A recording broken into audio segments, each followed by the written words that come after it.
What is up, guys? Python here, back with another video, and today, this is going to be a fun one because we got to talk about David Quinn being hired by the San Jose Sharks, because I think it is very well documented that I am not a Quinn guy by any stretch of the imagination. If you're new here, yeah, I am not a David Quinn guy by any stretch of the imagination. So today we're going to talk about him being hired by the San Jose Sharks, and the thing is that I love this because I was one of the first people to call this with David Quinn way back when everybody was trying to say, give him a chance. Oh, he's with a rebuilding team. It's not fair to him. Everyone was saying, you got to give him, he's all right.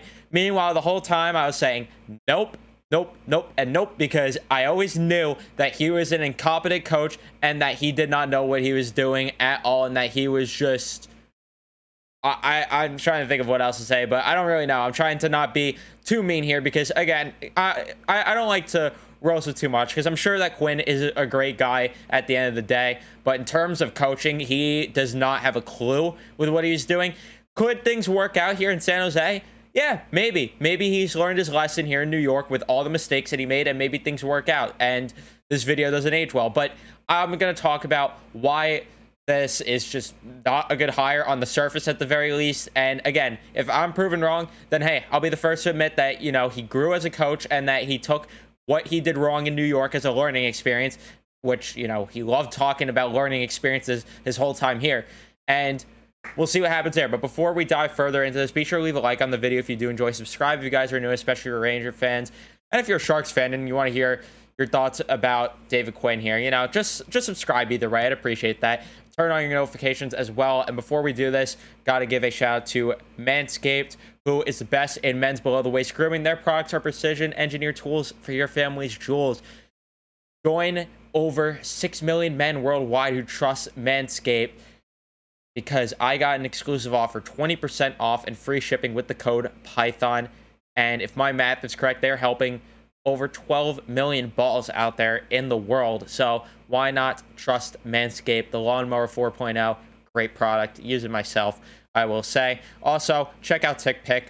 Link is in the description down below. Get yourself to a game, a concert, whatever you want to do. Link is in the description to save some money there. But let's talk about David Quinn now. So everybody was trying to... There were times where the Ranger fans were rolling the red carpet, feed him grapes, all of this, and trying to give him a chance. Meanwhile, I knew from the minute he walked in the door that something was up, that something was off about this guy, because, one, you don't just go out and hire a college coach. You just don't do it. But the Rangers did it because, all right, we're going into a rebuild. Why not give a rookie coach a chance and hope it works out? And, oh boy, was it something. So where do we start? So let's start with when he walked in the door. So when he walked through the door, he talked about how he wanted the Rangers to be a fast, physical, relentless team. They put that posters on the Garden. They put it around the Garden. It was everywhere. It was well noted that he wanted the team to be fast, physical, relentless. That was well noted. All right. Fast forward to when Lindy Ruff lost his job right before the 2021 or 2020 COVID bubble, actually. Let's go way back there. But yeah, so back in those days, we'll say. But yeah, back then, David Quinn, Lindy Ruff wasn't there, and you saw Gordon Murphy come up through the system, and something changed about the way the Rangers played against Carolina in that series. Something changed because before the bubble, the Rangers were playing they were playing what David Quinn set out to be, in a way, fast, physical, relentless. You didn't really see the physicality that much, let's be real here. But they were playing a nice, fast, high-paced game, and they were just a fun team to watch down that stretch in the 2020 season when they were going on a hot streak, and then all of a sudden the pandemic comes and stops everything, when it looked like the Rangers were on a roll, and it looked like they were going to potentially make the playoffs that year, and things were finally on an upswing with the team.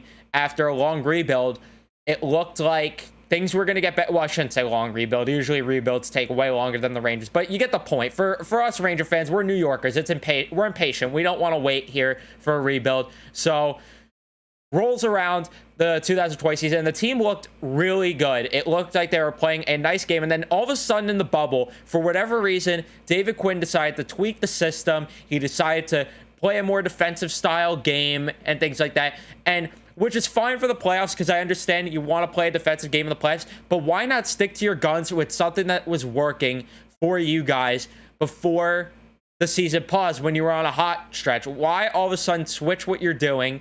It just made no sense at all, and it's part of the reason we got swept against Carolina. Everyone's wondering, hey, how did the Rangers sweep Carolina in the regular season, not win a single game against them in the bubble? Well, yeah, you got your answer there. Also, let's talk about what went wrong in that 2019-2020 season. The poor management of Kakko was just absolutely absurd. So you had the KZB line as the top line that season, and then the second line, you had, of course, Panarin, Strome, and then instead of playing Kakko, what does he do? He puts Jesper Foss on the right wing, which, don't get me wrong, I love Jesper Foss, and he's a great player, but he's a third liner. Let's be real, he is a third line guy, and he had no business being there over Kakko, especially, again, when this team was in a rebuild. It was well noted, considering there was the famous letter was set out to the season ticket holders that ended up getting leaked, of course, to the general public, that the Rangers were going to go into a rebuild. And again, he gives minutes to Jesper Foss. After the bubble, they get swept. They get lucky in phase 2 of the lottery to get Alexis Lafreniere, first overall pick. And what does David Quinn do with those players the following season? What does he do? All right, so your top 6, you got KZB as the first line again, Panarin, Strome, Colin Blackwell as the second line. So you had Kakko there, who was getting fourth line minutes at time last year, or not last year, the year before. And then you had Lafreniere, same deal, bottom 6 for the most part. And then Kravtsov came through at times, and he was here for a couple of games. He was not sniffing the top 6 until the Rangers, towards the end of that 2021 year, had a mountain, and I mean a mountain of injuries. You had Kreider go on the shelf. You had, who else ended up getting hurt? I think that Trouba got hurt at the end of that year.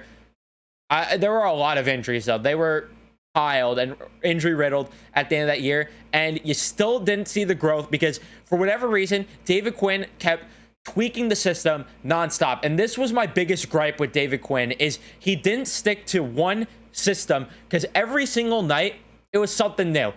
You either saw them playing a high forechecking style game where you have 4 guys even up on the rush and you just had 1 guy back on defense, and then there were times where they were trapping, playing a 1-1-3 system, and they were just playing the most passive hockey possible because, oh yeah, let's just mirror our opponents and that's gonna work. No, you got to develop your own system and play to your strengths. That's what you got to do, and the Rangers sorely lack that under David Quinn, and it's part of the reason that none of the guys thrived under David Quinn. There's a reason that also that locker room was extremely cancerous with David Quinn there. Everyone likes to clown Tony DeAngelo. Everyone likes to clown Brendan Lemieux. But if they had a real coach back there, those guys don't behave the way that they do, because they are going to get benched or they're going to get scratched if they act like absolute morons and jackasses in the locker room. There's no way around it. With a guy like Gallant, with a competent coach, they are not doing that. That shit does not fly with a real coach. And David Quinn just was never able to get a hold of the locker room. And it was clear as day with the way that the players looked on the bench. And especially in that 2021 season. That 2021 season, I'm just getting flashbacks of how just miserable the players looked showing up to the Garden or showing up just to work every day. In practices, it looked miserable. Just that entire season, I felt it. I felt just completely gutted and dreaded from that season because of how toxic things were. You had the fight with Georgiev and DeAngelo in that 2021 season. And again, the players just didn't look like they were having fun. Pavel Buchnevich, how many times in that 2021 season was he scoring a goal and he just looked like he came back from a funeral after he scored a goal because he was just miserable playing hockey? Panarin looked miserable. Just the entire team looked just defeated. They were winning games and they still looked defeated. No one was happy, where this season you just saw the difference. It was night and day, the difference. When you saw this team losing they were losing in competitive ways. You saw them giving their all. You saw them going at it each and every night and not giving up. That no quit in New York mentality, it meant two different things when David Quinn was there wearing that shirt and Gerard Gallant this past year was wearing that shirt. Just completely different scenarios there. Completely different. It was night and day watching Gallant teams versus Quinn teams. It was just a completely different story because, again, the team gave it their all every single night last year, where last year, if they went down by 2 goals, foot off the gas, it's over, throw your arms up, game over, let's just quit. And that's just what the Rangers would do. What they would do. If the Rangers went down by 1 or 2 goals in 2021, you knew for sure they were losing that game, because then, oh, here comes more goals, here comes another 2 or 3, and then they end up losing games like 5-2, 5-1. And they just were never able to beat garbage teams with David Quinn. They just were not. They just weren't. And 2021 is really where I know everyone took into notice that David Quinn was not a good coach. And again, he could have learned. But if he didn't, oh boy, this is not good for San Jose. San Jose, with promising guys like William Eklund, with Bordelot, Weisblatt, guys like that, and if they're going to tank and get Connor Bedard, I mean, what's the point if you have David Quinn there? What is the point if he didn't learn and he's just still going to stick guys? Like, knowing him, he's probably going to stick Luke Cunnin in the top 6 next year over William Eklund. So, San Jose Shark fans, I'm sorry if this doesn't work out and he didn't learn, because this is going to be an absolute nightmare. Because just I don't understand why he had to do the things he did. Just change the system constantly, give young guys garbage minutes, and the team just folded completely under pressure in the most crucial parts of games. That was another thing. If you thought this Rangers team blew leads this past year, where 2-goal leads they were blowing, AV teams blowing 2-goal leads, that David Quinn team, you were not safe with a 4-goal lead. You weren't safe with a 4-goal lead. They were not shutting you down. You were still in the game. And there is a chance that you're losing even if you're up by 4 or 5 goals. He just had no idea what he was doing, and it was just an absolute clown show in the media press conferences every night. He had no idea what he was saying. All he would do is talk about, say, learning experience, copycat league, all of that garbage he'd spew at you. Just, it would be the same thing every single press conference, and he just didn't know. He just didn't have a clue.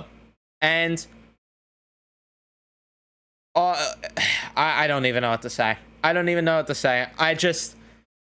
thinking about that 2021 season again, how much of a nightmare it was. Just how much of a nightmare. And there's a reason that the defense also struggled. Like, it seemed like also he was not the head coach at times, right? Because it's amazing to me how when Lindy Ruff was there, the defense was just abysmal. And then Jacques Martin comes in the following year and the defense cleans up and the defense actually looks pretty solid. It just seemed like David Quinn was never the head coach, and he just always relied on the assistant coaches way too much as well. That's what it felt like to me personally, because Jacques Martin, let me tell you, he was a fantastic defensive coach, but Quinn just never had a held of it. He didn't. Again, we'll see if this ends up working out for San Jose. I just wanted to give my thoughts and tell San Jose Shark fans why you guys are getting absolutely laughed at and clowned, dunked on, all of that for this David Quinn hire. Listen, I'm not rooting any harm on Quinn. I'm not rooting any harm on the Sharks. I hope for their sake everything goes well, and I hope that things work out and he learned his lesson. But again, if he did not, this is going to be a disaster. And the sign him for 3 years, yeah, I don't know if he makes it past year 2 if he coaches the same way. So those are my thoughts. Again, let me know what you think in the comment section. Leave a like on the video if you do enjoy. Subscribe if you guys are new. Turn on your notifications, and I will see you in the next one. Let's go Rangers.